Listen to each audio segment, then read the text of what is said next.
स्वागत है आप सभी का न्यूज इंडिया पर। मैं हूं आपके साथ आंचल कादियान। चलिए सीधा आपको गाजियाबाद लिए चलते और सुनवाते हैं मुख्यमंत्री पुष्कर सिंह धामी क्या कुछ कह रहे हैं। कार्यक्रम में था तो हर जगह पर यही है कि यहाँ सातों जीतने वाले हैं, यहाँ गाजियाबाद भी हम जीतने वाले हैं, नोएडा भी हम जीतने वाले हैं, आसपास भी हम सब जगह जीतने वाले हैं, कोई मुकाबले में है ही नहीं। अब बात ये सही है कि कितने प्रतिशत वोटों से जीतने वाले हैं, प्रश्न यही है। अभी उत्तराखंड का चुनाव हुआ तो वहाँ भी लोगों ने शुरू से एक ही बात की चर्चा थी, कोई दूसरी पार्टी नहीं आ रही। आज मुझे पत्रकार कह रहे थे कि 5% मतदान कम हो गया अभी दिल्ली में, तो मैंने कहा भाई मतदान प्रतिशत कम हुआ है, लेकिन भारतीय जनता पार्टी को उतने ही मत मिलने वाले थे जितने पहले मिले हैं, उससे बढ़कर मिलने वाले हैं, क्योंकि सामने कोई पार्टी नहीं है, उनके मत वाले आ ही नहीं रहे हैं। इतनी हताशा निराशा है। इसलिए हमारे व्यापारी भाइयों का ऐसे समय में और जिम्मेदारी बढ़ जाती है कि मतदान का जो प्रतिशत है उसको फिर लोग कहीं नेगेटिव तरीके से लेना शुरू कर देते हैं कि मतदान गिर गया। तो आपकी जिम्मेदारी बनती है कि भाई आपके जितने संपर्क हैं, जितने घरों तक आपकी पहुंच है, जितने नातेदार, रिश्तेदार, मिलने वाले, जानने वाले, पहचानने वाले, सब लोगों तक आपको कहना है कि मतदान करना भी है और करवाना भी है। और इतना ही नहीं, ये तो एनसीआर का रीजन है, सेंटर पॉइंट है पूरे देश का, तो आप लोगों की जो भूमिका है वो केवल अतुल जी के चुनाव को पूरा होने के बाद पूरी नहीं हो जाती है। ये तो दूसरे चरण का ही मतदान हो रहा है, अभी तो इसके बाद 5 चरण और बच जाते हैं। तो इन 5 चरणों में देश भर में जहाँ भी आपका संपर्क है, जहाँ भी आपके जानने वाले लोग हैं, पहचानने वाले लोग हैं, व्यापार से जुड़े हुए लोग हैं, सबको कहना है कि मोदी जी के साथ सबको खड़ा होना है, मोदी जी के साथ कदम से कदम मिलाने हैं, और जो विकास की यात्रा पे देश आगे बढ़ चुका है उस यात्रा को कहीं भी रुकने नहीं देना है, कहीं भी स्पीड ब्रेकर उसमें नहीं लगने देना है। ये हम सबका दायित्व है। और मुझे लगता है कि निश्चित रूप से देखिए, अब अभी यहाँ पर बात हो रही थी कि किस प्रकार से हमने यहाँ पहले का कालखंड देखा है उत्तर प्रदेश के अंदर, क्योंकि मैंने भी लखनऊ में पढ़ाई करी है और लंबे समय तक मैं रहा हूँ, और मेरे भी जो सर्टिफिकेट हैं, चाहे वो हाई स्कूल का हो, चाहे वो इंटरमीडिएट का हो, या ग्रेजुएशन का हो, या पोस्ट ग्रेजुएशन का हो, या लॉ का हो, या मेरा बर्थ सर्टिफिकेट हो, उसमें सब में उत्तर प्रदेश ही लिखा है। तो उत्तर प्रदेश में हमने देखा,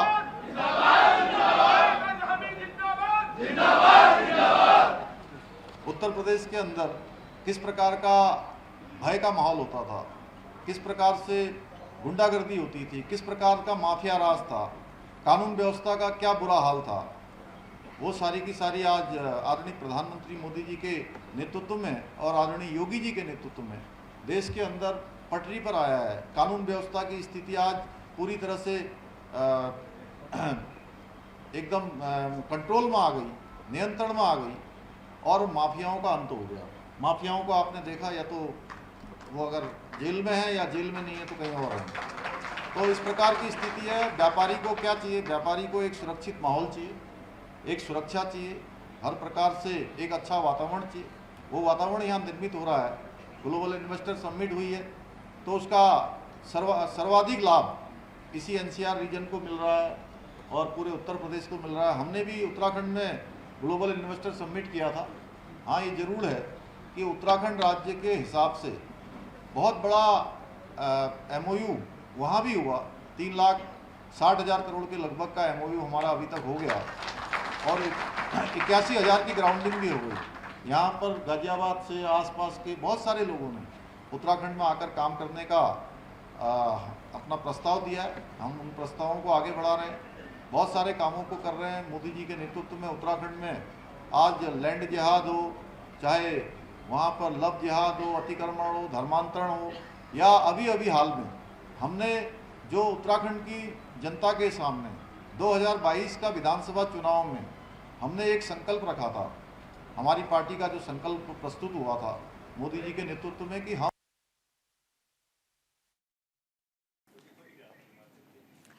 तो तो देखिए, गाजियाबाद पहुंचे हैं सीएम पुष्कर सिंह धामी। आप सीएम पुष्कर सिंह धामी को सुन रहे थे।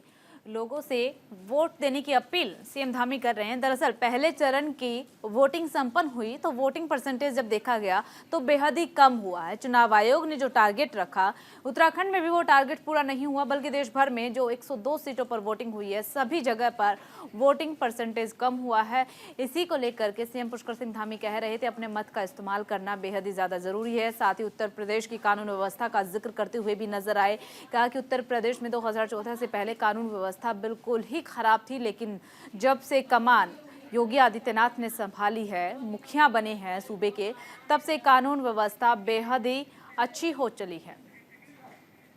चलिए खबरों में आगे बढ़ते हैं। इंदिरा गांधी इंडोर स्टेडियम में मंदिर प्रकोष्ठ को लेकर के बीजेपी ने हिंदू नववर्ष उत्सव मनाया है। कार्यक्रम में देश के 31 महामंडलेश्वर समेत 5000 से अधिक संत महात्मा शामिल हुए हैं। प्रदेश अध्यक्ष वीरेंद्र सचदेवा समेत कई केंद्रीय मंत्री और बीजेपी के वरिष्ठ नेता भी शामिल हुए हैं। इस दौरान उत्तराखंड के मुख्यमंत्री पुष्कर सिंह धामी भी हिंदू नववर्ष महोत्सव कार्यक्रम को संबोधित करने के लिए पहुंचे और उन्होंने अपने संबोधन में कहा कि एक तरफ जहां भगवान राम का भव्य मंदिर बनकर के तैयार हो गया है, वहीं उज्जैन में महाकाल कॉरिडोर और काशी में विश्वनाथ कॉरिडोर बनकर के तैयार हो गया है। पीएम मोदी के नेतृत्व में देश में ही नहीं बल्कि विदेश में भी हमारी संस्कृति को बढ़ावा मिल रहा है। मैं सबसे पहले तो भारतीय जनता पार्टी मंदिर प्रकोष्ठ के सभी पदाधिकारियों को मैं बधाई देना चाहता हूं। दिल्ली भारतीय जनता पार्टी के हमारे प्रदेश अध्यक्ष जी को और उनकी पूरी टीम को कि उन्होंने बहुत शानदार कार्यक्रम का आयोजन किया और पूरे दिल्ली में एक अलग प्रकार का यहाँ पर वातावरण निर्मित हो गया और मुझे भी आप सबके बीच में इस भक्तिमय कार्यक्रम में देवभूमि उत्तराखंड से आने का सौभाग्य प्राप्त हुआ। मुझे आमंत्रित किया, मैं आपका धन्यवाद करता हूँ। लोकसभा चुनाव में जीत को लेकर बीजेपी कोई भी कोर कसर नहीं छोड़ रही है। बीजेपी ने दिल्ली के आईजीआई स्टेडियम में हिंदू नववर्ष मनाया है, जहां लाखों की संख्या में जनता पहुंची है। वहीं इस मौके पर हमारे सहयोगी आनंद कुमार सिंह ने उत्तराखंड के मुख्यमंत्री पुष्कर सिंह धामी से खास बातचीत की। सुनिए क्या कुछ कहा है। हमारे साथ बात करने के लिए उत्तराखंड के मुख्यमंत्री पुष्कर सिंह धामी हैं। सर, पहले फेज का चुनाव हो गया, सर कितनी उम्मीदें हैं? पूरी उम्मीद है, उम्मीद ही नहीं है, हम लोग बिल्कुल कन्फर्म हैं कि 500 सीटें बड़े अंतर से जीत रहे हों। सर, उत्तराखंड में 7% वोटिंग कम हुई, किस तरफ जाएगी चीजें? ये देखिए, एक तरफा चुनाव था, इसलिए एक तरफा चुनाव में जो दूसरे दलों को वोट देने वाले लोग थे शायद वो कम निकल कर आए हैं। सर, आपने सीएए लागू कर दिया है अपने प्रदेश में, लेकिन कांग्रेस की बात की था, कांग्रेस इसके खिलाफ है, क्या कहना है? देखिए, आज पूरा देश यूसीसी समान नागरिक संहिता की ओर आगे बढ़ चुका है और हमें तो उत्तराखंड की जनता ने इसमें हमको मैंडेट दिया था, समर्थन दिया था। मोदी जी के नेतृत्व में हम चुनाव में गए थे, मोदी जी की गारंटी उत्तराखंड के अंदर पूरी हुई है। सर, आखिरी सवाल यह है, कितना मजबूत देखते हैं इंडिया गठबंधन को और उत्तराखंड में भी दोनों जगह? ये गठबंधन केवल और केवल अपने परिवारों को, भ्रष्टाचार को छुपाने का गठबंधन है। देश की जनता समझ रही है कि मोदी जी आज ईमानदारी से पूरे देश को परिवार मानकर काम कर रहे हैं। तुष्टीकरण और भ्रष्टाचार करने वाले, वोट बैंक की राजनीति करने वाले, अपने दलों का अस्तित्व बचाने वाले लोग एक हो रहे हैं, लेकिन देश की जनता का असली गठबंधन मोदी जी के साथ है, क्योंकि देश की जनता जानती है कि मोदी जी ने अपने 10 साल के कालखंड में एक एक पल और एक एक क्षण देश को समर्पित किया है, देश को आगे बढ़ाने के लिए लगाया है। हर एक व्यक्ति को अपना परिवार मानकर काम किया है। हमसे बात करने के लिए शुक्रिया सर। ये थे उत्तराखंड के मुख्यमंत्री पुष्कर सिंह धामी, जिनका साफ कहना था कि जो वोटिंग कम हुई है वो कहीं ना कहीं एक पक्ष बीजेपी की तरफ गई है और आने वाला रिजल्ट ही 4 जून को बताएगा कि किसकी सरकार बनेगी। कैमरामैन मोहम्मद अरब के साथ मैं Anand Kumar Singh, news India, Delhi. CM Dhami Ghaziabad स्थित हिंदी भवन में जिला एवं महानगर उद्योग व्यापार मंडल में कार्यक्रम में शामिल हुए हैं और बीजेपी प्रत्याशी अतुल गर्ग के लिए वोट की अपील करते नजर आए। इस मौके पर व्यापार मंडल ने उनका स्वागत किया। व्यापार मंडल के गोपी चंद प्रधान, अशोक चावला, राजदेव त्यागी समेत अन्य व्यापारी शामिल हुए थे। इस दौरान मुख्यमंत्री पुष्कर सिंह धामी ने कहा कि राष्ट्र विरोधी ताकतें नहीं चाहती हैं कि नरेंद्र मोदी देश के प्रधानमंत्री बने। ये निर्णय आपको करना है कि देश को राष्ट्र विरोधी ताकतों के हाथों में देना है या फिर राष्ट्र निर्माण और देश का गौरव बढ़ाने वाले नरेंद्र मोदी को प्रधानमंत्री बनाना है।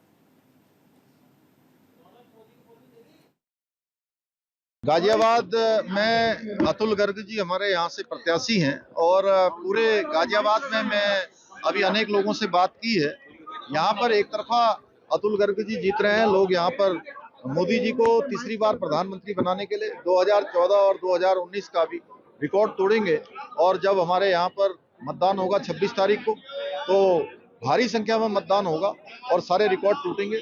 अतुल गर्ग जी विजय होंगे यहाँ से। जो लोग देश को बांटने वाले लोग हैं, आज कुछ लोग उनके स्लीपर सेल्स बने हुए हैं, वो विरोध का उन्होंने मुखौटा ओढ़ रखा है।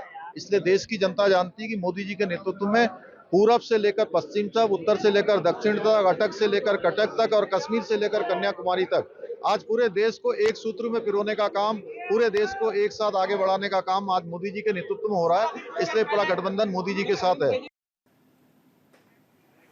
उत्तराखंड में लोकसभा चुनाव खत्म होने के बाद भी बीजेपी का कुनबा बढ़ता जा रहा है। हरक सिंह रावत की बहू अनुकृति गुंसाई ने भी बीजेपी का दामन थाम लिया है। बीजेपी प्रदेश अध्यक्ष महेंद्र भट्ट प्रदेश कार्यालय में अनुकृति को पार्टी की सदस्यता दिलाई गई है। इसके साथ ही कांग्रेस नेता रेणु गंगवार और सुरेश गंगवार भी बीजेपी में शामिल हुए हैं। चुनाव प्रचार के दौरान अनुकृति ने प्रधानमंत्री नरेंद्र मोदी की नीतियों का समर्थन किया है। उन्होंने सोशल मीडिया पर पोस्ट करते हुए लिखा कि प्रधानमंत्री नरेंद्र मोदी के नेतृत्व में ही देश विश्व की तीसरी महाशक्ति बन सकता है। मैंने हमेशा उत्तराखंड को विकसित राज्य बनाने का सपना देखा है। इसी के साथ बता दें कि 2022 में विधानसभा चुनाव में कांग्रेस के टिकट पर पौड़ी से लैंसडाउन से अनुकृति चुनाव लड़ चुकी है, जिसमें कि उन्हें हार का सामना करना पड़ा था। अनुकृति ने लोकसभा चुनाव से पहले ही कांग्रेस का साथ छोड़ा था।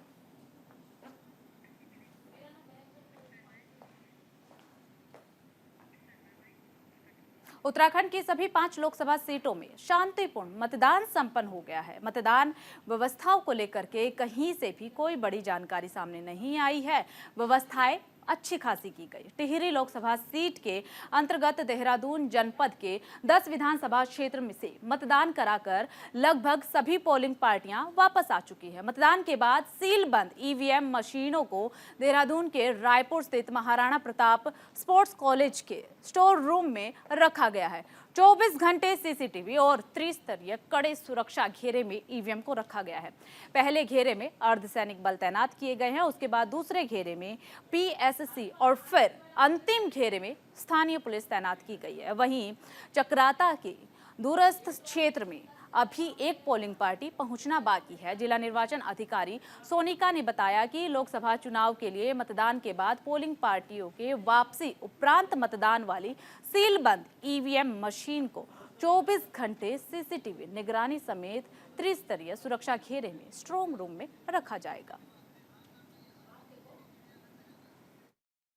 इसके अलावा यहाँ पे हमने 3 लेयर सिक्योरिटी जो होती है लगाई है। पहले सीएपीएफ, उसके बाद पीएससी, उसके बाद police force, state police force, और उसके ही क्रम में फिर ब्रीफिंग भी हुई है यहाँ पे।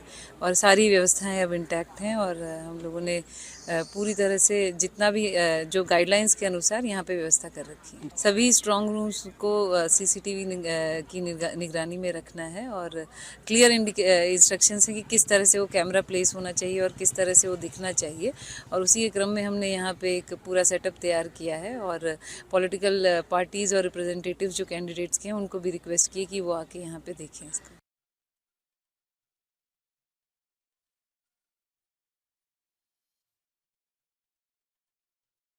उत्तराखंड में लोकसभा चुनाव संपन्न होने के बाद सभी प्रत्याशी अपनी अपनी जीत को लेकर के आश्वस्त हैं। हरिद्वार लोकसभा के कांग्रेस प्रत्याशी वीरेंद्र रावत कम वोटिंग परसेंटेज के परिणामों को अपने पक्ष में जाने की बात कह रही हैं। लोग अगर सरकार से खुश होते हैं तो बढ़ चढ़ करके वोट करते हैं, लेकिन कम वोटिंग परसेंटेज दर्शाता है कि लोग सरकार से संतुष्ट नहीं है। आगे उनकी तरफ से ये भी कहा गया कि उन्होंने कड़ी मेहनत से चुनाव प्रचार किया। हालांकि टिकट देर से फाइनल होने के चलते हर व्यक्ति तक नहीं पहुंच सके। चुनाव परिणाम आने तक पार्टी जो भी जिम्मेदारी देगी उसे भी निभाएंगे।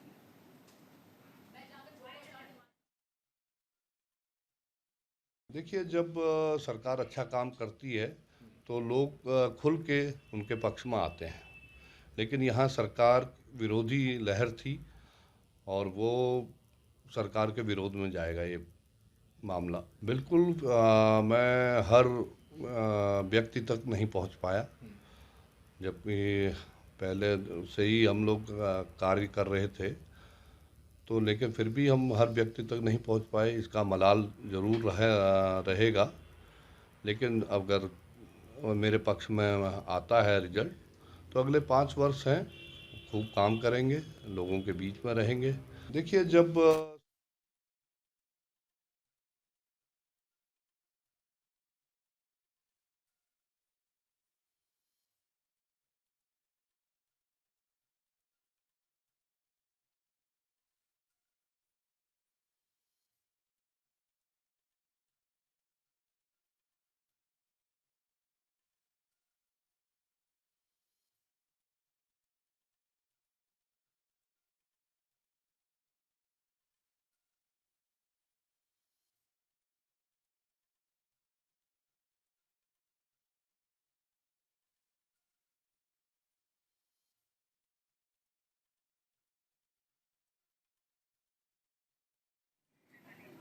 उत्तराखंड में लोकसभा चुनाव संपन्न होने के बाद हरिद्वार के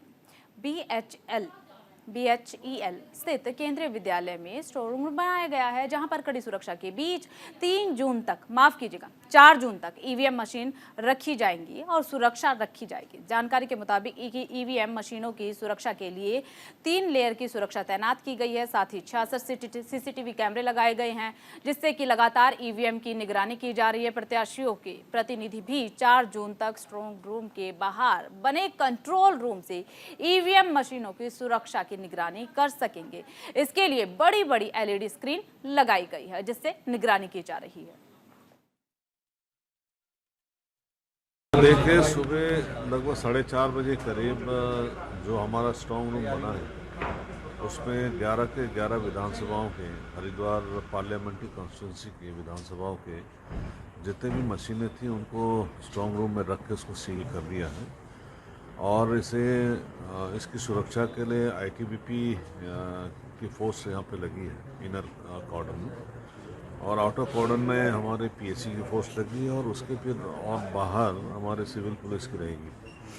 24 घंटे इसकी निगरानी हो, इसके लिए हम लोगों ने 2-3 कंट्रोल रूम यहाँ पे बनाए हुए हैं, और वो स्ट्रांग रूम के बगल में और गेट के पास में तो जितने भी प्रत्याशी हैं या उनके प्रतिनिधि हैं, वो कभी भी और इस बीच आ रही बड़ी खबर, अहम जानकारी। 4 धाम यात्रा की 10 मई से शुरुआत। 4 धाम यात्रा को लेकर एक्शन में धामी सरकार। धन सिंह रावत ने ली स्वास्थ्य अधिकारियों की बैठक। यात्रा को सुगम बनाने में जुटा है स्वास्थ्य महकमा। एम्स ऋषिकेश को अलर्ट मोड पर रहने के निर्देश श्रीनगर और दून मेडिकल कॉलेज को दे दिए गए हैं, ताकि अलर्ट रहे स्वास्थ्य कर्मचारी और अधिकारियों को लेकर के ये मनोबल बढ़ाया गया है। ये बड़ी खबर इस वक्त आपको बता रहे हैं। उत्तराखंड में लोकसभा चुनाव संपन्न होने के बाद प्रदेश के स्वास्थ्य मंत्री डॉक्टर धन सिंह रावत पूरी तरह से एक्शन मोड में नजर आ रही हैं। 4 धाम यात्रा को लेकर के बुलाई गई समीक्षा बैठक में उन्होंने अधिकारियों की पेच कसी है। लापरवाही होने पर कार्रवाई करने की चेतावनी भी दी गई है।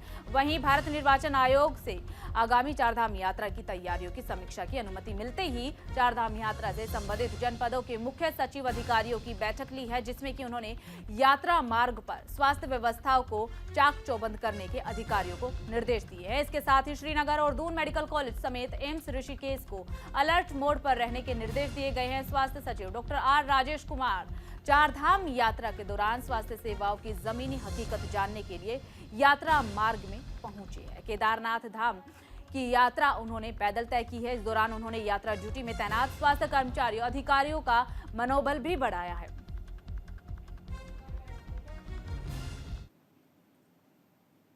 देखिए, सबसे पहले तो मैं चुनाव आयोग का धन्यवाद देना चाहता हूं कि मैंने चुनाव आयोग से परमिशन ली थी कि हमारे यहाँ 4 धाम यात्रा बहुत जल्दी शुरू होने वाली है, और हमको 4 धाम यात्रा के तहत विभागीय समीक्षा बैठक करनी है, क्योंकि लाखों तीर्थयात्री हमारे प्रदेश में आते हैं। और आज चुनाव आयोग की परमिशन के बाद मैंने सभी CMO की एक बैठक ली है। उसमें महानिदेशालय के भी लोग वर्चुअली जुड़े थे, यहाँ मेडिकल कॉलेज के लोग भी सब जुड़े थे, और इसमें महत्वपूर्ण निर्णय लिए गए कि एक तो हम 108 जो हमारी हेमकुंड साहिब यात्रा इस साल 25 मई से शुरू होगी। इसके लिए यात्रा मार्ग से बर्फ हटाने का काम शुरू हो चुका है। इसके लिए भारतीय सेना के जवान आज रवाना हुए हैं। यात्रा की तैयारियों में मुख्य कार्य यात्रा पथ से बर्फ को हटाने का होता है, और ये सेवा का काम भारतीय सेना की ओर से किया जाता है। इसके लिए आर्मी के 35 जवान गुरुद्वारा समिति के सोगा ड्रॉ में एक साथ के लिए रवाना हो चुके हैं। वहीं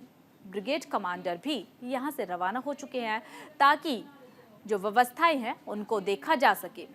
35 जवान बताया जा रहा है रवाना हुए हैं।